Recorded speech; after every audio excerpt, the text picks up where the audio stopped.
தளபதி விஜய் அரசியலுக்கு வரத பத்தி நீங்க என்ன நினைக்கிறீங்க? அவர் ஜெயிப்பாரா இல்லையான்னு நீங்க போடுற கணக்க விட, யமலோகத்துல சித்திரகுப்தன் உங்கள பத்தி போடுற கணக்கு பயங்கரமா இருக்கும்னு உங்களுக்கு தெரியுமா? நாம பேசுற ஒவ்வொரு வார்த்தையும் அவரோட பாவத்த நம்ம தலை மேல ஏத்திக்கிட்டு இருக்குன்னு சொன்னா உங்களால நம்ப முடியுதா? இன்னைக்கு விஜய் மேல நீங்க வைக்கிற விமர்சனம் ஒருவேளை உங்களோட நிம்மதியையும் புண்ணியத்தையும் அழிச்சுக்கிட்டு இருக்குன்னு உங்களுக்கு தெரியுமா? வீடியோவோட கடைசியில நான் சொல்ல போற ஒரு உண்மை நீங்க மத்தவங்கள விமர்சனம் பண்ற விதத்தையே மொத்தமா மாத்திடும். அது வரைக்கும் கொஞ்சம் பொறுமையா கவனிங்க. ஏன்னா இது விஜயோட அரசியல் பத்தினது மட்டும் இல்ல, உங்க கர்ம வினைய பத்தினது, உங்களோட பாவ புண்ணியத்தை நிர்ணயம் பண்ற விஷயத்த பத்தினது. அரசியல்ல நம்ம பார்க்கறது எல்லாமே வெறும் 1% மட்டும்தான். அவரோட மேடை பேச்சு, போஸ்டர், சினிமா, ஊடகங்கள்ல சொல்லப்படுற செய்திகள், இது எல்லாமே 1% மட்டும்தான். மீதி இருக்கிற 99% அந்த மனிதரோட நிஜமான கஷ்டம், அவரோட சூழல், அவருக்கு இருக்கிற நெருக்கடி, இது எதுவுமே நமக்கு தெரியாது. ஒரு நாணயத்துக்கு 2 புறம் இருக்குங்கிற மாதிரி எல்லா விஷயத்துக்கும் 2 பக்கம் இருக்கும். நம்மளால பார்க்க முடிகிற ஒரு பக்கத்தை மட்டும் பார்த்துட்டு அதுதான் உண்மைன்னு நம்ம நம்பக்கூடாது. கண்ணால பார்க்கறதும் பொய், காதால கேட்கறதும் பொய், தீர விசாரிக்கிறதே மெய்ன்னு சொல்லுவாங்க. ஆனா நம்மளால எல்லா விஷயத்தையும் தீர விசாரிக்க முடியாது. அவங்க சொந்த வாழ்க்கை அப்படின்னு ஒன்று இருக்கு. அதே மாதிரி யாரோட மனசுக்குள்ளேயும் புகுந்து நம்மளால அதை கணிக்கவும் முடியாது. அப்படி நாம பார்க்குற அந்த 1% மட்டுமே வச்சுக்கிட்டு நம்ம மற்றவங்களுக்கு தீர்ப்பு எழுத முடியாது. அப்படி எழுதவும் கூடாது. அப்படி எழுதும்போது தான் நம்மளோட வினை ஆரம்பிக்குது. அது எப்படின்னு சில கதைகள் மூலமா சொன்னா உங்களுக்கு இன்னும் எளிதா புரியும்னு நினைக்கிறேன். வீடியோவை முழுசா பாருங்க. அப்பதான் நம்மளோட கர்ம வினைகளை நம்ம காப்பாற்றிக்க முடியும். நமக்கான நன்மையை நாம தேடிக்க முடியும். வணக்கம் and welcome to our channel தகவல் கார்னர் 360. சொர்க்கபுரியை சேர்ந்த மன்னன் விஜயகுமரன் தன்னோட பிறந்த நாள் விழாவுக்காக தன் நாட்டு மக்கள் எல்லாருக்கும் விருந்து கொடுக்கணும்னு முடிவு பண்ணி ஒரு பெரிய மைதானத்துல அந்த விருந்துக்கு ஏற்பாடு பண்றான். மைதானத்தோட ஒரு மூலையில சமையல் செய்வதற்கான இடமும் மையப்பகுதி முழுக்க பரிமாறத்துக்கான இடமும் அமைக்கப்படுது. சமையல் செய்யற இடமும் விருந்து பரிமாறப்படுற இடமும் கூரையெல்லாம் போட்டு நல்லா ஆடம்பரமா ஏற்பாடு பண்ணப்பட்டிருக்கு. ஆனா அதுல இருந்த ஒரு சின்ன சிரமம் என்னன்னா, உணவு செய்த இடத்துல இருந்து பரிமாறுற இடம் கொஞ்சம் தூரமா இருந்தது. அதனால செய்த உணவை எல்லாம் பெரிய பெரிய பாத்திரங்கள்ல பரிமாறுற இடத்துக்கு எடுத்துட்டு போயிட்டு இருந்தாங்க. வானத்துல பறந்த ஒரு பருந்து தன்னுடைய உணவுக்காக தன் கால்களுக்கு இடையில ஒரு பாம்பை கவ்விக்கிட்டு பறந்து போய்கிட்டு இருந்தது. தன்னோட உயிரை காப்பாத்திக்க நினைச்ச பாம்பு அந்த பருந்து கிட்ட இருந்து தப்பிக்க போராடினது. பாம்பு தப்பிக்க போராடுனா என்ன பண்ணும்? தன்னோட விஷத்தை தானே கக்கும். அதே மாதிரி தான் அன்னைக்கும் தன்னோட விஷத்தை அந்த பாம்பு கக்குச்சு. யாரோட நல்ல நேரமோ கெட்ட நேரமோ அந்த விஷம் நேரா அந்த அரசன் ஏற்பாடு பண்ணியிருந்த விருந்துக்கு எடுத்துட்டு போன பாயாச பாத்திரத்துல விழுந்துருச்சு. மன்னர் பிறந்தநாள் கொண்டாட்டத்துல உற்சாகத்துல இருந்த யாருமே வானத்துல பறந்த பருந்தையோ இல்ல அது காலில் இருந்த பாம்பு விஷத்தை கக்குனதையோ பார்க்கல. மக்கள் எல்லாரும் மகிழ்ச்சியோட அரசன் கொடுத்த விருந்த சாப்பிட ஆரம்பிச்சாங்க. சாப்பிட்ட மக்கள் கொஞ்ச நேரத்திலேயே இறந்து விழ ஆரம்பிச்சாங்க. இத பார்த்த மன்னன் செய்வதறியாம திகைச்சு போயிட்டான். தன் மக்களுக்கு தான் அன்போடு ஏற்பாடு பண்ண உணவை சாப்பிட்டு மக்கள் எப்படி இறந்தாங்கன்னு அவனுக்கு ஒன்றும் புரியல. இந்த நிகழ்வு அந்த அரசனை பயங்கரமான மன உளைச்சலுக்கும் கவலைக்கும் ஆளாக்குச்சு. என்ன செய்யறதுனே தெரியாத அந்த மன்னன் தன்னோட ஆசிரியரான வல்லப முனிவரை போய் பார்த்தான். அவர்கிட்ட தன்னோட கவலையை சொல்லி இதுக்கு ஒரு தீர்வு சொல்லுங்க அப்படின்னு மன்றாடி கேட்டுக்கிட்டான். தன் மாணவனோட கவலைய பார்த்து ஆறுதல் சொன்ன அந்த ஆசிரியர் ஒரு யோசனை சொன்னாரு. நீ கொடுத்த விருந்து சாப்பாடு தானே உன்னோட மக்கள் இறந்து போக காரணமா இருந்தது. இனி உன் நாட்டுல பசி அப்படிங்கிற ஒரு சொல்லே இல்லாம போற மாதிரி உன் நாடு முழுக்க அன்னச்சத்திரங்களை ஏற்பாடு பண்ணி அந்த இடத்துல தினமும் உணவு தர மாதிரி ஏற்பாடு பண்ணு அப்படின்னு மன்னருக்கு சொன்னாரு. மன்னரும் தன்னோட ஆசிரியர் சொன்ன யோசனையை ஏற்றுக்கிட்டு நாடு முழுக்க அன்னச்சத்திரங்களை ஏற்பாடு பண்ணி பசி அப்படின்னு வர யாருக்கும் அது எந்த நேரமா இருந்தாலும் உணவு தரத்துக்கு ஏற்பாடு பண்ணாரு. இப்போ ஒரு குழப்பம் ஆரம்பிச்சது. அது எங்கன்னா யமலோகத்துல. மனிதர்களோட பாவ புண்ணிய கணக்குகளை எழுதி வைக்கிற சித்திரகுப்தனுக்கு இப்படி பல மக்கள் இறந்ததுக்கு காரணமான பாவத்தை யார் மேலே எழுதுறதுன்னு புரியல. தன்னோட எஜமானனான யமதர்மராஜா கிட்டேயே போய் இந்த குழப்பத்தை சித்திரகுப்தன் சொன்னாரு. விஜயகுமரன்கிற அரசன் தன்னுடைய பிறந்தநாள் விழாவுக்காக ஒரு விருந்து ஏற்பாடு பண்ணி இருந்தான். அந்த விருந்துல ஒரு பருந்து பாம்பை தூக்கிட்டு போகும்போது அந்த பாம்போட விஷம் கலந்து பல மக்கள் இறந்து போயிட்டாங்க. இந்த விஷயம் அந்த மன்னருக்கும் தெரியாது, மக்களுக்கும் தெரியாது.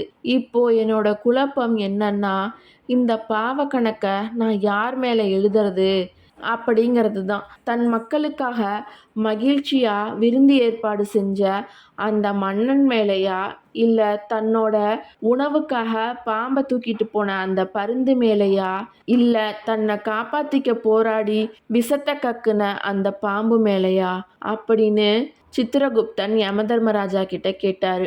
அதுக்கு யமதர்மராஜா சொன்னாரு, கொஞ்ச நாள் பொறு சித்திரகுப்தா, இந்த பாவத்தை யார் மேல எழுதுறதுன்னு உனக்கே புரியும் அப்படின்னு சொல்லி சித்திரகுப்தனை அனுப்பி வச்சுட்டாரு. சில நாட்கள் கழிச்சு சொர்க்கபுரியில மட்டும் இல்லாம அந்த நாட்டை சுத்தி இருந்த எல்லா நாடுகளிலையும் அரசர் விஜயகுமாரன் ஏற்பாடு பண்ணின அந்த அன்னச்சத்திரங்களை பற்றி தகவல் பரவ ஆரம்பிச்சது.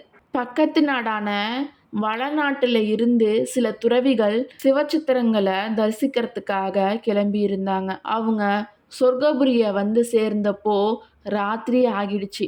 ராத்திரி உணவுக்கும் தங்குற இடத்துக்கும் அந்த அரசன் ஏற்பாடு பண்ணின அன்னச்சத்திரத்தை தேர்ந்தெடுத்து அங்க தங்கலான்னு முடிவு பண்ணி அந்த ஊர்ல இருந்த மக்கள் கிட்ட அன்னச்சத்திரத்துக்கு போறதுக்கு வழி கேட்டாங்க. அப்போ அங்க இருந்த ஒரு பெரியவர், உங்களை எல்லாம் பார்க்க துறவி மாதிரி இருக்கீங்களே, நீங்க எல்லாம் எங்க போறீங்க அப்படின்னு கேட்டாரு. ஆமா, நாங்க எல்லாம் துறவிகள் தான். பாரத தேசம் முழுக்க இருக்க சிவத்தலங்களை தரிசிக்க கிளம்பி இருக்கோம் அப்படின்னு சொன்னாங்க. உடனே அந்த பெரியவர் சொன்னார், நீங்க உங்களோட ஆசைய நிறைவேற்றாமையே யமலோகம் போய் சேரணும்னு ஆசைப்படுறீங்களா அப்படின்னு கேட்டாரு. இந்த துறவிகளுக்கு ஒண்ணுமே புரியல. ஏன் அப்படி கேட்குறீங்க பெரியவரே அப்படின்னு கேட்டாங்க. இல்ல, அந்த மன்னன் போடுற அன்னச்சத்திரத்துக்கு போய் சாப்பிட்றேன்னு சொல்றீங்களே, அதனால தான் கேட்டேன் அப்படின்னாரு. அந்த துறவிகள் ஒன்றும் புரியாம பார்க்க, அவன் சில மாதங்களுக்கு முன்னாடி பிறந்த நாள் விழான்னு சொல்லி விருந்துக்கு ஏற்பாடு பண்ணி எங்க நாட்டு மக்கள் பல பேரை கொன்னுட்டான். அவன் ஏற்பாடு பண்ணின அன்னச்சத்திரத்துல போய் சாப்பிட்டா நீங்களும் இறந்து போயிடுவீங்க அப்படின்னு சொன்னாரு. இதை கேட்ட அந்த துறவிகள் ஒண்ணுமே சொல்லாம அந்த இடத்துல இருந்து நகர்ந்து போயிட்டாங்க. அப்போ அந்த பெரியவரோட உட்கார்ந்து இருந்த சில பேர், ஆமாமா, அந்த மன்னன் அப்படிதான் பண்ணியிருப்பான், பாவி, சொந்த மக்கள்னு கூட பார்க்காம விஷம் வச்சு கொன்னுட்டான், இல்லைனா எப்படி உணவு சாப்பிட்டு மக்கள் இறந்து போயிருப்பாங்க அப்படின்னு சொல்லி ஆளாளுக்கு ஒன்று பேச ஆரம்பிச்சாங்க. இப்போ யமதர்மன் சித்திரகுப்தனை கூப்பிட்டு சொன்னாரு, சித்திரகுப்தா, நீ அந்த பாவ கணக்கை யார் பேர்ல எழுதுறதுன்னு கேட்ட இல்லையா? அதோ பார், அங்க உட்கார்ந்து அந்த அரசனை பத்தி என்ன நடந்ததுன்னு தெரியாம எல்லாரும் அவதூறு பேசிக்கிட்டு இருக்காங்க. அவங்க மேல எல்லாம் அந்த பாவத்தோட சுமைய பிரிச்சு எழுது அப்படின்னு சொன்னாராம். அந்த பாவத்தோட சுமை அந்த மக்கள் இறப்புக்கு காரணமான 3 பேர் மேலேயும் இல்லாம அந்த அரசனை பத்தி தப்பா பேசின இந்த மக்கள் மேல எல்லாம் ஏறிடுச்சு. ஏன்னா உண்மை என்னன்னு தெரியாம பேசுறவங்க மற்றவங்களோட பாவத்தை தன் தலைமையில சுமக்க தயாரா இருக்காங்கன்னு அர்த்தம். இது மட்டும் இல்லைங்க, இன்னொரு கதையையும் கேளுங்க. ஒரு துறவி இருந்தாரு. அவர் காட்டுல தவம் செஞ்சுக்கிட்டு இருந்தாரு. அவரோட தவமே மௌனமா இருக்கிறது தான். தான் யார்கிட்டயும் பேச மாட்டார். ஒரு நாள் அவர் தவம் செஞ்சுக்கிட்டு இருக்கும்போது ஒரு வேடன் மானை துரத்திக்கிட்டு வந்தான். அந்த மான் தன்னோட உயிரை காப்பாத்திக்கிறதுக்காக இந்த துறவி தவம் செஞ்சுக்கிட்டு இருந்த இடத்துக்கு ஓடி வந்து அவருக்கு பின்னாடி இருந்த ஒரு புதர்ல ஒளிஞ்சுக்கிச்சு. அந்த மானை துரத்திக்கிட்டு வந்த வேடன் இந்த முனிவரை பார்த்து, ஐயா முனிவரே, இந்த பக்கமா ஒரு மான் வந்ததா அப்படின்னு கேட்டார். அந்த துறவி ஒண்ணுமே பதில் சொல்லல. திரும்பியும் அதே கேள்விய அந்த வேடன் கேட்டான். அப்பையும் அந்த துறவி வாயை திறக்கல. தன்னோட தியானத்தை தொடர்ந்து செஞ்சுக்கிட்டு இருந்தாரு. இவன் அவரை ஒருநிலைப்படுத்த விடாம தொடர்ந்து கேள்வியா கேட்டு அவரை தொல்லை பண்ணிக்கிட்டு இருந்தான். அந்த இடத்த விட்டும் நகரல. தொடர்ந்து அவரை தொந்தரவு பண்ணிக்கிட்டே இருந்தான். வேற வழி இல்லாம அந்த துறவி அந்த மான் போன இடத்த காமிச்சிட்டாரு. இந்த வேடன் அந்த மானை குறி வச்சு தாக்கி கொன்னுட்டான். கொன்னதுக்கான பெரும் பாவம் அந்த முனிவர் மேல வந்து சேர்ந்துச்சு. அவர் இறந்து மேலோகம் போனா அவருக்காக பயங்கரமான தண்டனைகள் எல்லாம் காத்துக்கிட்டு இருந்தது. இந்த விஷயம் அந்த ஊர் மக்களுக்கு தெரிய ஆரம்பிச்சுது. இவரெல்லாம் ஒரு துறவியா ஒரு மானை கொல்றதுக்கு துணை பண்ணியிருக்காரே, அந்த துறவியால தானே அந்த மான் இறந்து போச்சு அப்படின்னு ஊர் மக்கள் எல்லாரும் பேச ஆரம்பிச்சாங்க. ஊர் மக்கள் எல்லாரும் அந்த துறவிய திட்ட அவர் மேல இருந்த பாவம் குறைஞ்சி அந்த பாவம் எல்லாம் அவரை பத்தி யாரெல்லாம் அவதூறு பேசினாங்களோ அவங்க மேல அந்த பாவம் ஏற ஆரம்பிச்சுது. இப்போ யோசிச்சு பாருங்க, விஜய் அரசியலுக்கு வந்ததுல ஏதோ ஒரு தப்பு நடந்திருக்கலாம், இல்லை ஒரு நல்ல விஷயம் நடந்திருக்கலாம். ஆனால் அதை பற்றி முழுசாக தெரியாமல் நாம் பேசுகிற விமர்சனம் அந்த துறவியை திட்டின மக்கள் மாதிரியும் அரசர் மேலே அவதூறு பேசின மக்கள் மாதிரியும் நமக்கு பாவ கணக்கை கொடுக்குதானே யோசிங்க. விஜய் அரசியலுக்கு வர்றது அவரோட தனிப்பட்ட முடிவு. அவர் நல்லது செஞ்சா புண்ணியம் அவருக்கு போகும், தப்பு செஞ்சா பாவம் அவருக்கு போகும். ஆனால் சோசியல் மீடியாவில் உட்காந்துட்டு ஒரு உண்மை தெரியாமல் அவரை பழிவாங்கிற மாதிரியோ தரம் தாழ்ந்தோ பேசுறதுனால அவருக்கு ஒன்றும் ஆக போகிறதில்ல. மற்றவங்களோட கர்மாவை வழியை போய் நம்ம தலைமையில நாமளே ஏற்றிக்கிறதுக்கு சமம். கண்ணால் காண்பதும் பொய், காதால் கேட்பதும் பொய், தீர விசாரிப்பதே மெய். இது அரசியலுக்கு மட்டும் இல்லைங்க, உங்கள் ஆத்மாவுக்கும் பொருந்தும். ஒரு உண்மையை சொல்கிறேன்னு சொன்னேன்ல, அது இதுதான். அது விஜயோ இல்லை மற்ற யாரோ. மற்றவங்களை பற்றி நீங்கள் பேசுகிற ஒவ்வொரு எதிர்மறை வார்த்தையும் உங்களோட கடந்த காலத்தில் நீங்கள் சிறுக சேர்த்து வச்ச புண்ணியத்தை அழிச்சிட்டு பாவத்தை உங்களோட கணக்கில் எழுதிக்கிட்டு இருக்கு. இதில் இருந்து நாம் தெரிஞ்சுக்க வேண்டியது ஒரே ஒரு விஷயந்தான். அவர் அரசியல் தலைவரோ நடிகரோ அல்லது உங்கள் பக்கத்து வீட்டில் இருப்பவரோ யாரையும் விமர்சனம் பண்ணும்போது யோசிங்க. அவங்கள பற்றி 100% நமக்கு தெரியவே தெரியாது. அவங்க செஞ்ச பாவத்தை நீங்கள் ஏன் உங்கள் தலைமையில ஏற்றிக்கணும்? அவங்க பாவம் உங்களுக்கு தேவையா?